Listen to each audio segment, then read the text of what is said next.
Welcome to the museum. Here. Montrer, elle est là. Okay. Il n'y avait même pas besoin de dire merci.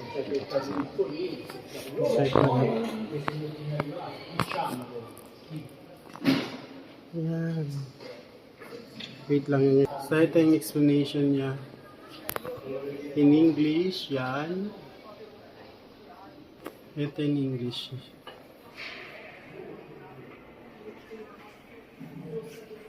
Alors, mon chéri, j'ai une petite question là sans vidéo. Ano niya, ito yung paint sa wall, hindi na masyado clear. Why is it's not anymore clear? Because it's very old. Just the way they found it. And then, meron dalawang angel na statue dito sa loob. The angel is made up of, ano siya, wood. Hindi siya made up of metal or made up of marble. It's made up of wood.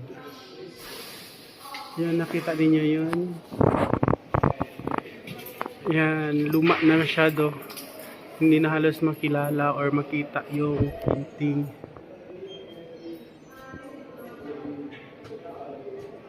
Angel. Ganda ng wings ng angel na to.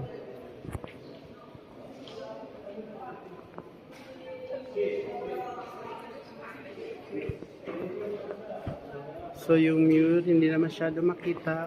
Tignan niyo dito.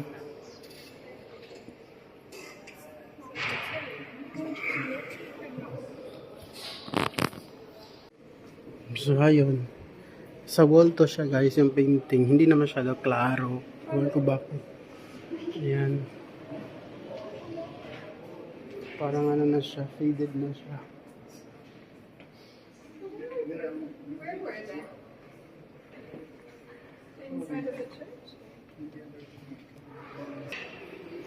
Ito yung explanation. Old Testament.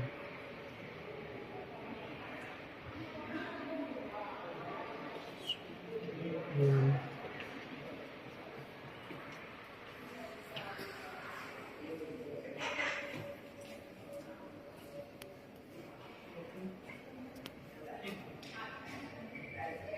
Ito yung explanation sa lahat ng wall. Ito siya. Papakita ko sa inyo yung ipapakita ko sa inyo. Yan. Tapos ito yung wall na ito yung naka-lighted na blue.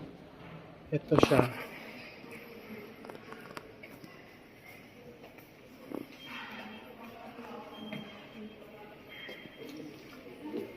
And then dito din sa side na to, ito lang na nakira. Ito yung naka-lighted na blue din. Yan. Ito siya. Yan. Di na masyado clear. Ito yung dalawa na lang. Ito yung angel at saka ito. Yung angels, ano yung angel? Hindi ko makita yung angel kasi hindi na klaro. Ha, doon. Ito yung angel pala. Yan.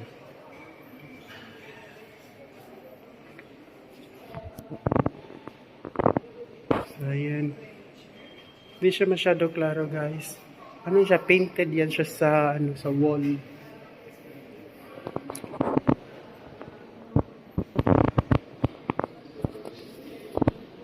The Old Testament pa siya, guys. Na-explain doon.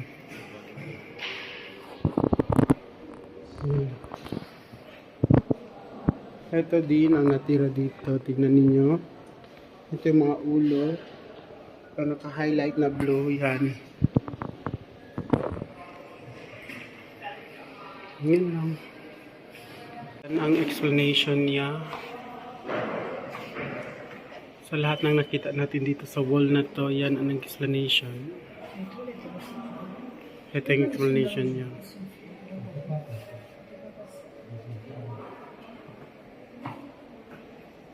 Yan. Yan ang natira sa Old Testament.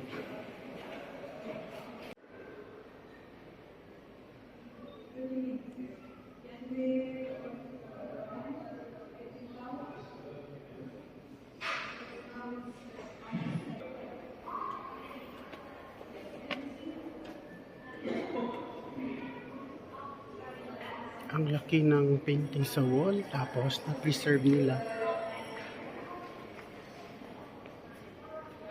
Ito siya. Ito yung explanation. Tapos ito yung naka-highlight na preserve nila. Naka-highlight na blue. Ayan ng lahat. Makikita natin.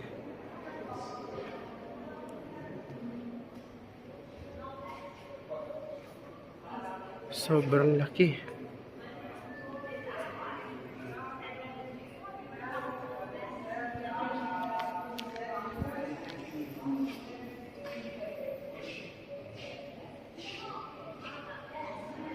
Yung mga historian, pwede ninyo itong i-lecture sa mga estudyante ninyo. Yan. Hindi na explanation in English. Tapos ito yung mga highlighted na blue. Yan na lang natira. Yan na lang natira. Mga may highlighted na blue. So dito.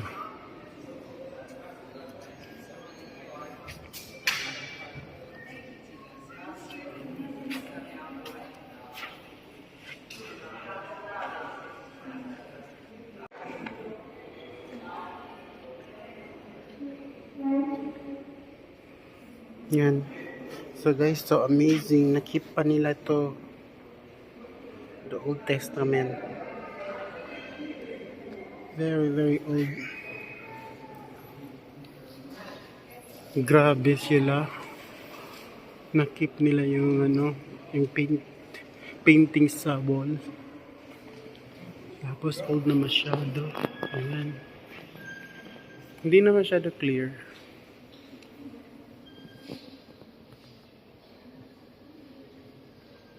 Wall yan siya guys. Sa wall. Tapos hindi ko alam paano nila kinuha at paano nila inano. Grabe ang galing nila. BY Itay. BY si Kuya. Wow. Tignan niyo guys ang structure ng painting sa wall. Nagfe-fade na siya.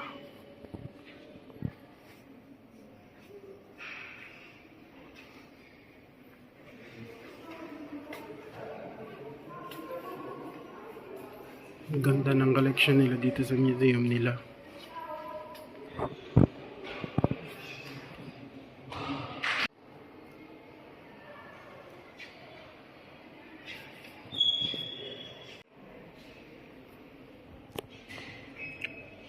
Ito si Carlo Lasinio. Ito siya. Siya ang Master of Curving in the Accademia di Belle Arti di Firenze. Yan. Kung sino ang gumawa ng nakita natin sa wall na painting or curve. Ayan. So, ito yung mga work niya. Yan. Yan. Ito. Ito siya.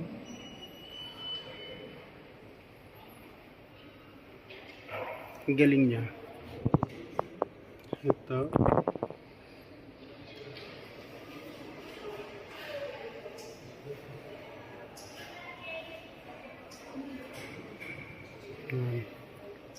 Ito yung work niya ni Carlo. Ang ganda.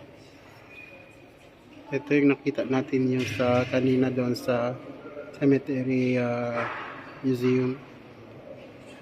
Dito maganda din.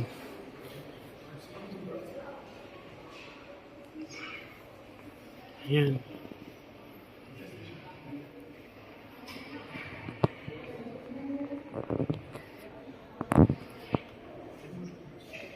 Tapos yun sa labas ng view ito.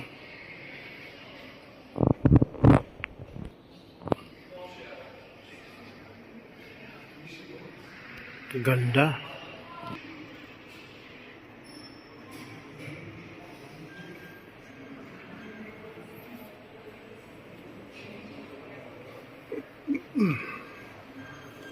Pakita ko lang sa inyo.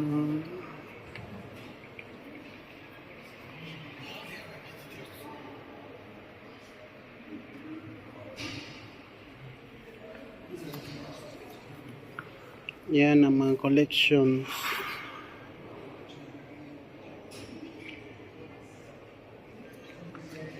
Yan.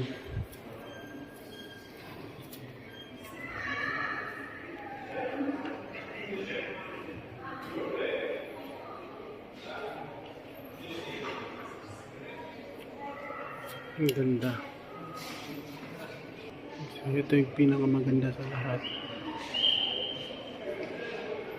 Ito yung pinakamaganda sa lahat nakita ko dito sa loob ng museum na to.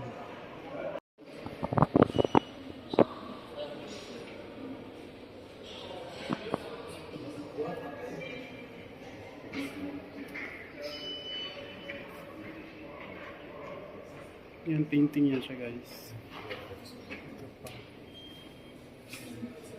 Dito na tayo sa last floor to see what they have until what sculpture here. Ito siya.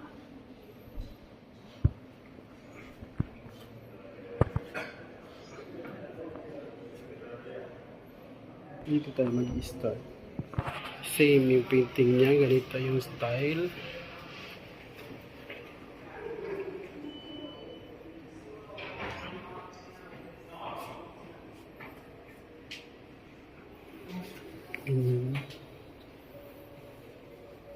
I'll take that second floor to comment. Yes. See what they sound. Yes, it's so nice. Yes, ito yung buong painting sa labas. Ito natin sa baba. Ayan. Grabe ang ganda ng painting. Para siyang hindi painting. Galing nang gumawa nito. Parang realistic siya na para siyang hindi painting. C'est de la gravure coloriée. It's not painting, it's graving. En gravure, c'est des plaques de métal. Print and then put hand color or paint. But c'est gravure. Yeah, it's so nice. It's talented. So it's like they can print. It's all printing, but then it's hand color.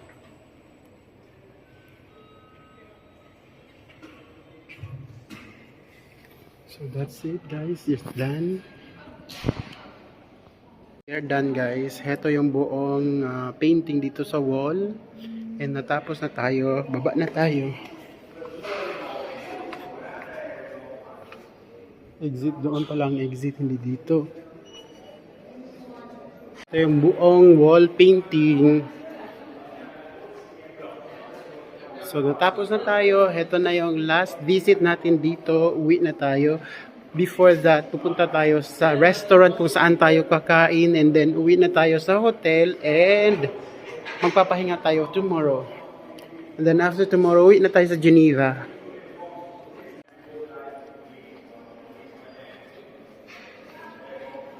Yan. So dito tayo nagpasok kanina and dito din tayo lalabas. Exit dito. May tatlong angel na sira na yung katawan at yung iba wala ng tuhod, wala ng kamay, lahat-lahat. So yun, natapos na yung visit natin and ito yung sample ng buong Pisa Cathedral, di Pisa Tower Bell, and then yung museum. Okay, bye-bye. We're going now. Ito yung exit, yes. Yes. Bye-bye. Ito na siya, guys. Natapos na yung tour natin dito. Si c'est pour nous, après on ira dans le restaurant. Il y a l'air d'avoir des bons...